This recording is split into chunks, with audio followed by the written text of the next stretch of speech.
And there we are. The button has been pushed. Ah, he pushed the We are button. live. The internet, everyone on it is now seeing us. Hi, Laura Gordon. How are you? I'm Brent Hazelton. I'm dandy. How are Good. you? That. Dandy's a fine place to be. Dandy. I'll take it. Yeah. There's this image of you with a like jauntily cocked top hat and a cane, sort of Maybe like that sauntering would down the street. maybe that would help. Maybe I need to do that. Yeah. Throw on your spats and Yeah, and be dapper. a waistcoat and go out into the world. I like it. I like Yeah, it. that's Why good. not? Also speaking of things that are good, is the production of the Thanksgiving play that you directed that we're talking about Thanks. today that is freight training into its final performances. We have Yes. 2 shows left, Saturday night and Sunday afternoon. Tickets Wow. still available for both. So for anybody who's out there and hasn't seen it, you should see it. It's a funny play that has some things to say about the world and how we're trying to navigate it, but it's a really funny play. Yeah, say things about the funny play you made. I will. First of all, I just couldn't love these 4 actors more. Um, I'm sure you've had them all on your show, your Facebook Live show. Uh-huh.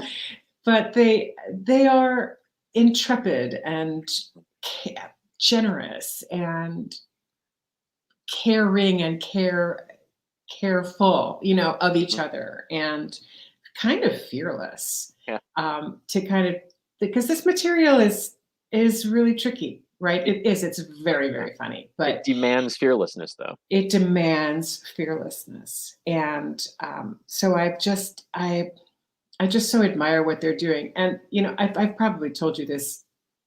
It's not really a story. It's like a little philosophy of mine, because, as you may know, I sometimes work as an actor, and a lot of my career has been on stage, and I've always felt like, as an actor, what I do is just what I do. It doesn't feel like, it's not that it's not hard sometimes, but it's just like, that's just what we do. Yeah. And but when I watch actors work from the outside as a director, when I watch them work, I think it's a miracle what they do. But as an actor myself, I don't feel miraculous. But watching them, I feel like the alchemy that has to happen to kind of be in those moments that they're in.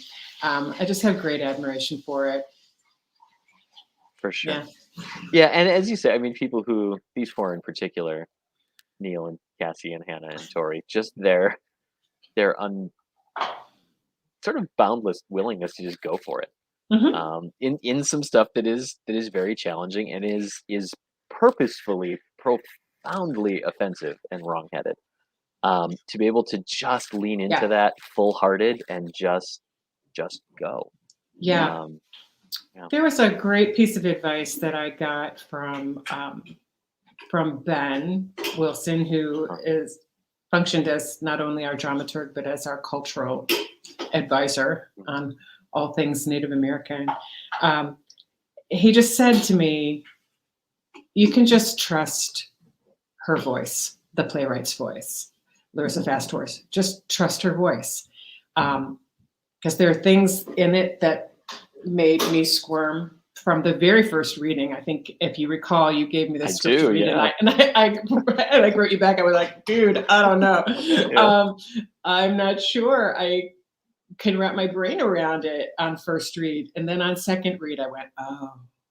And then the third read, I went, oh, okay, I get it. I see how this works. And it's like the juxtaposition between the 4 scenes that happen inside the classroom and then the odd transitional material that comes from the real world. It's like the juxtaposition of those 2 things made the satire pop in a way that it's like, once I could wrap my brain around that, I could see the potential of getting the right actors together and making that work. But there definitely were moments where I was like, I don't know how to do this. I'm squirming. Yeah. And Ben was like, she wrote it. She knows what she's doing. Trust the voice. And it's just such genius. Like, there's times, like the meta aspect of it, sometimes I go, do you see what she's having you guys do right now? She is having you as white people actually have to say these horrible things out loud and own it, even though you four as human beings don't share this point of view, Yeah. or that you're not even aware of some of the stuff that you're saying, but to actually have to sing those songs, like, look what she did. She's making you sing these awful songs. It's so good. So yeah, that's been it's been a real treat to be able to work on something like this. And it's, as we were talking a little bit before, there's a lot of stuff going on in the city of Milwaukee right now for people to spend their time, and those people who are choosing to go back and attend live theater. And there's lots of reasons why you would want to, and lots of reasons why you might want to stay home. Yeah, absolutely. But it feels like you've got your heartwarming choices out there, and absolutely, my heart needs to be warmed, and so Yes. I applaud all of those options. You've got your just plain funny, not demanding much of you stuff, which again is great because my brain is full. However, this piece gets at a bunch of things at once, and I think it's just like a really cool counterpoint or antidote to everything that's happening right now, right? So it's not only really funny, but it's going to challenge you to think about some things in a different way, and just use your mind in a different way than I have been personally using my mind. So I welcome all of those aspects of it as well. Yeah.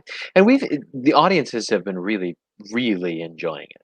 I'm so glad. And no, they really have, and not just saying that because you've made the thing, but at a percentage that is much higher than normal, right? That's Like cool.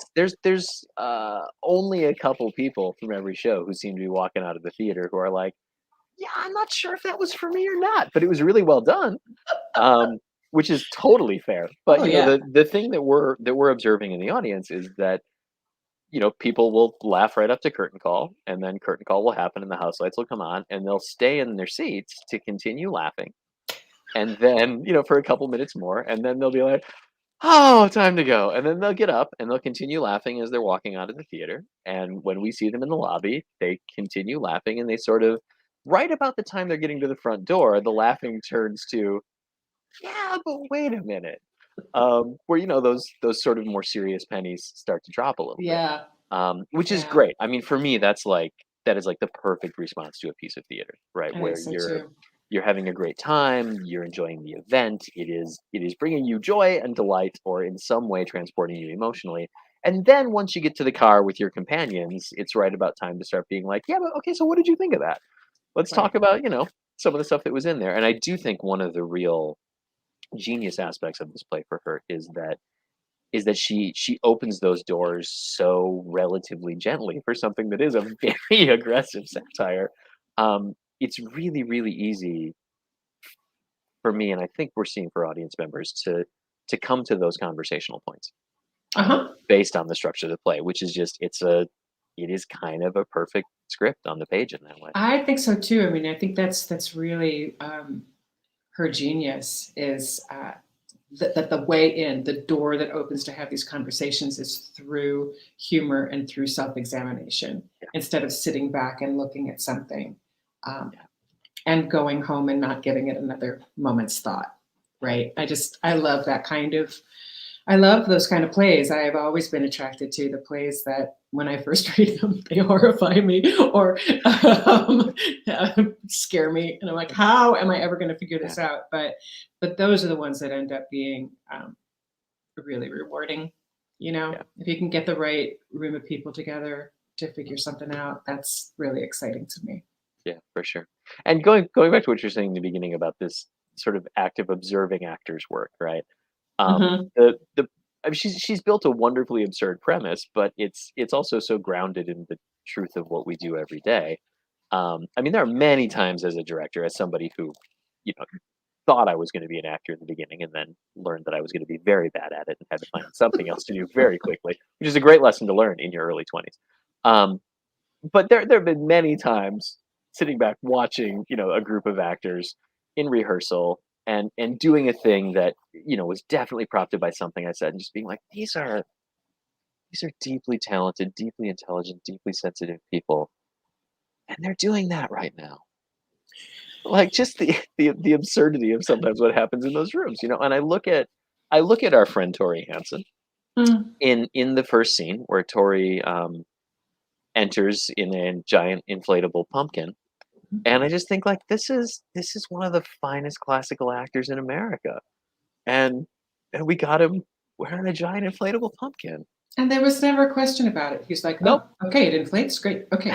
Oh, you want me to wear the little hat too? Okay. It's a little tight. Can we fix the little hat?" Uh, Yeah. I don't know. I just, what a joy. Yeah, What a joy. it really is. But she has, I mean, Larissa, I think, has captured all of the absurdities of the way we do what we do. Um, for for those who are of the theater or enjoy good theater jokes, I mean, this is the other part of it too. It's just a great theater comedy. In Hmm. addition to having so much to say about representation and inclusion in the world, um, she really makes very good fun of the way plays are made. Yes, she does. Yeah, Yes, she does. And I was so I haven't been back to see the show since it opened because I had a bunch of stuff out of town. And I'm coming back on Saturday to see excellent. it. And I do read, the performance reports that come to me Uh-huh. after every show. And I'm really looking forward to seeing it again because I was like, I don't recall that moment. But not that things are going off the rails. It's Yeah. Larissa has given kind of license, and I dug out the script to kind of read this little stage direction, because I'm talking about the improv sequence. It Yeah, of says, course. they mime preparing foods, perhaps too graphically.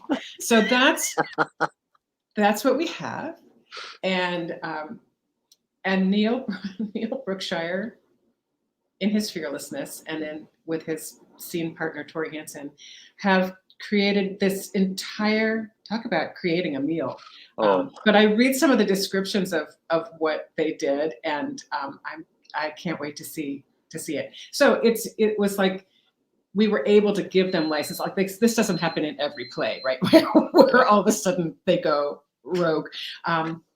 But it's scripted in there that they have uh-huh. a little bit of license, and I trust these two actors so much, and I trust our stage manager Kira so much to give the feedback to help shape it, to make sure that it Yeah. stays within the world of our play. Luckily, the world of our play is super wide and wacky Yes. to allow for tetherball. I don't know. I Yeah, no, can't wait. you will be delighted by what you see in that improv. It's one of the things when I'm working the show, I just sort of stick my head in and make sure to watch it every night and be like, oh, Yeah, that's how we're doing it today. Amazing, and it's yeah. always it's always funny and always very real. But yeah, delightful, truly delightful. Yeah.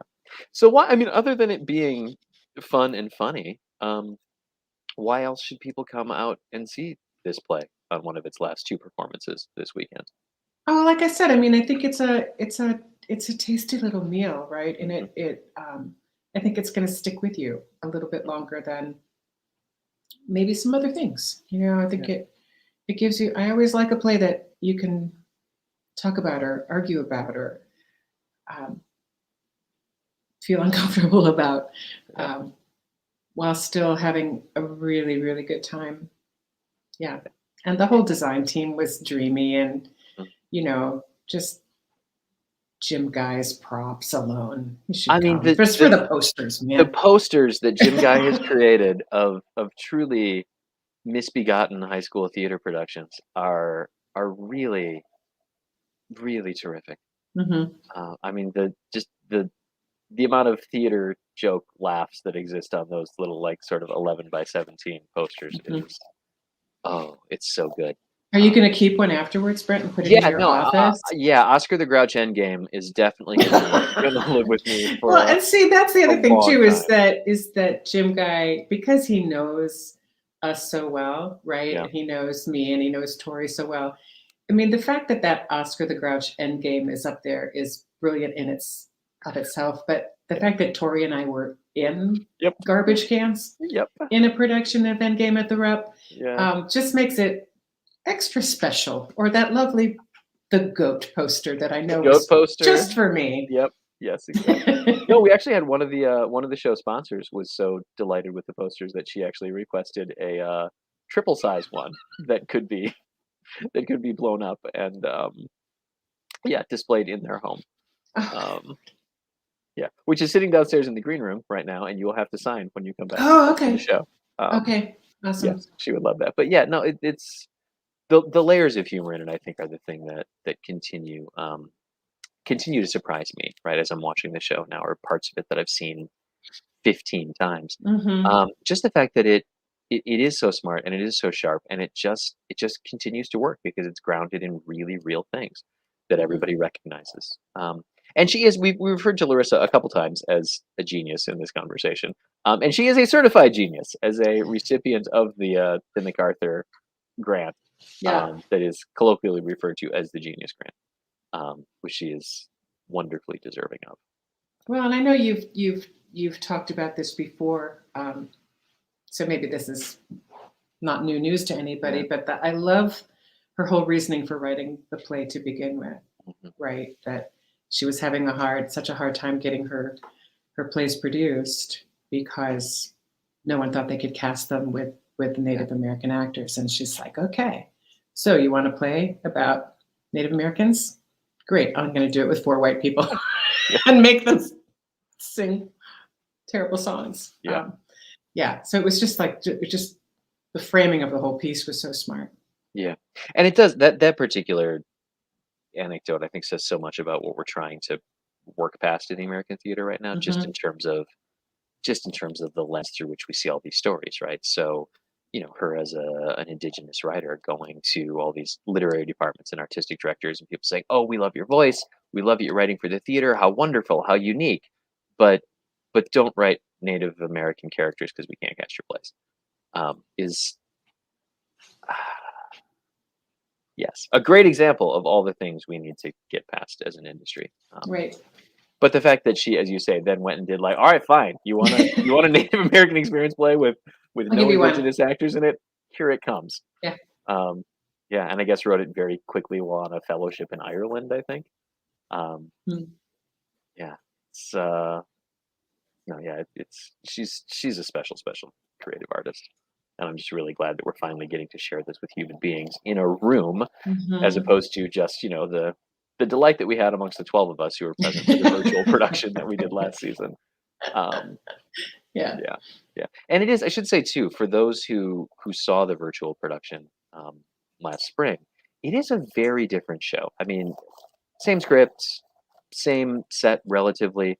Half of the cast is returning, but there's a greater depth to it now than there was Mhm. in what we did last spring, just because half the group had time to live with it much longer. Mhm. But even just the ability to not have to be 6 feet apart from one another anymore Right.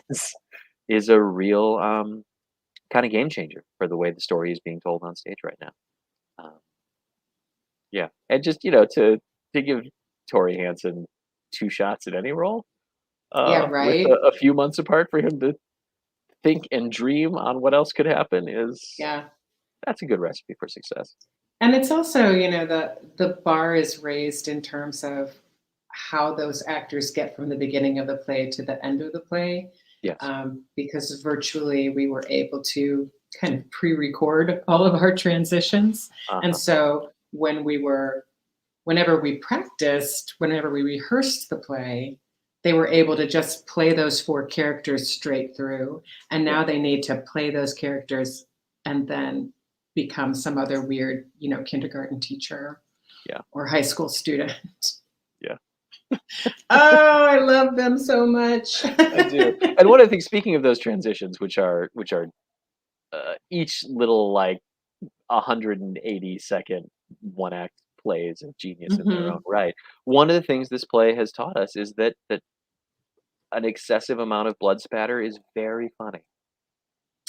And I have you to thank for that, Well, we won't. Yeah, we won't Brent. give it away any further than that. But that is a That is the thing that every That's a audience yeah, that's just like loves. another one of those moments where it's like someone needed to push me and tell me that I could trust it, you know? And because when you first mentioned it, it was like, "Really? Mhm. Oh, I just don't know." And now it's like everyone everyone's favorite awful moment. Yeah, it really people are loving it. So yes, come see a play where blood spatter is hilarious. Yeah, That's also what we're offering gosh. to the world. We did Yeah. a couple a week ago Friday, a week ago today, had an event around the show exclusively for teachers, Yes, right? I And hear that went great. oh, they loved it. Yeah, profoundly cathartic for many of them. But also, I think as Marcy Kearns, our associate artistic director, said in the curtain speech, a great opportunity to spend time in a classroom that is not yours. And a Yeah, lot of people sort of appreciating the hoops and the dysfunction and the oh, this is my life, not as bad as this, but really landed well. And again, prompted a lot of conversations about how just among that group of people, how we continue to include everyone who needs to be included right. in conversations about education. And what lens are we educating people through? Whose voice is at the center of education curriculum in this country? Mhm. It's yeah, all really valuable stuff. And a couple were like, "Oh yeah, this reminds me of last year when no matter what you did, it was wrong." Yeah. Yeah, and hopefully moving past that now. But yeah. So, for those of you who are just joining us, we are talking about the Thanksgiving play at Milwaukee Chamber Theater. Two, count them, two performances remain of this show. Tomorrow night at 8 o'clock and Sunday at 2 p.m. Tickets still available for both, requiring masks and vaccination for everybody in the house. People have been great about it so far. Everybody's been Good. really cooperative. Everybody feels very safe in the space, which is a Yeah. really good thing too. So, yeah. Just before we jump off, what's up next for you? What are you doing? Well, so there was this pandemic, Mhm. and I didn't have very much work for 18 months. And so a lot of those projects they all got pushed, Mhm. right? And now I arguably have too many jobs coming up because I couldn't say no to anything because I hadn't worked in so long. So I'm like, Uh-huh. really? How many am I doing? But it's great. It's all out of town, Mhm. which is good because it's good to go other places, and a little sad that I can't work in my hometown. But I'm starting after the first of the year. I'm going out to the University of Nevada, Las Vegas. I'll be in Vegas when you're having like a polar vortex, which is always a good place to Yeah, be. good no, good call. That's Yeah, it's a foresight. good time of year to go there. Yeah, I'm directing a production of The Beau Stratagem at the university. fun. And then I go to Cincinnati to direct a co-production of Steel Magnolias that starts in Cincinnati and then goes to Indiana Rep. Mm, I'm also directing a new play in Columbus, Ohio, in between those. And then next summer, going to Santa Cruz, California, to Santa Cruz Shakespeare to play Prospero in The Tempest. oh, that's rad. Yeah, that was supposed to have Nice. been, and that's another 2020 job. Huh. So we'll see what happens once all the 20. I go back and do all the All the 2020 2020 work runs jobs. out. Yeah. Then I got nothing. But right Yeah, now I'm doing old work nice. into the future. That's great. Those are all really, Yeah, they're all really really cool cool things to projects. sink your They're all yeah, really cool projects for sure. awesome. Well, I'm glad we got this one in Yeah, me before too. you went and skipped across the country for a And year. thanks for giving me a job to do in Milwaukee, Brent. Yeah, no, absolutely. Look, we'll continue to try to find more. Um, Yeah. yeah. Well, I mean, you were my major employer this year. Thanksgiving play twice. Yeah, 2 times. Yeah. Yeah. No, but it's yeah, no, it's really I'm super proud of the piece, and I'm really glad that we finally got to get it in front of an audience because Yeah, me it too. Thank definitely you. it just lives so much differently with other human Mhm. beings in the room. I mean, it's fun and funny on the screen, but laughter is a collective experience, and Yes, it is. yeah, And it's also, when we were filming that virtual one, we weren't allowed to laugh, oh right? yeah, So, exactly, right. Everybody just they kind of got tired in the rehearsal room. They got tired of me being the sole laugher. And then when we were filming, couldn't even be me. They were right, working in such a vacuum. So, yeah. right. That is I find often the hardest job of being a director, particularly in a comedy, is like it's week 3. I've seen this stuff a lot. Got to keep laughing. Don't want them to lose their trust that it's funny. Well, yeah. And it also kind of kept being funny too. Well, yes, So with his that was play, of good. course. Yeah. No, Yeah. nothing manufactured. Yeah. Cool. Yeah. All right, friend. Thank you for this. Oh I my don't want gosh, to thank steal you, any Brent. more of your day, but yeah, really, No really worries. great to Thanks. check in, and look forward to seeing you again this weekend as we Yeah, celebrate closing the Thanksgiving play. we do. Come on down. Come on down. It's 90 minutes. It's no intermission. You're gonna laugh. I mean, Mhm. I don't know that I've ever felt as confident in my life about it. Like you are going to laugh. You can't Yeah, not laugh. Doesn't matter who you are. You're gonna laugh. You just will. Um, cool. yeah. Mask and vaccination. It's totally as safe as the space can be right now. So you can Mhm. feel good about that too. Great. All right, friends. Thank you Thank again, you. and we hope you have a chance to make it down. And then Thanks. coming up next in late January is our next production, Mala by Melinda Lopez, featuring Raina Roman. So make your plans to join us for Cool. that one now too. All right, thanks everybody. Take care. Have a good weekend. Be safe.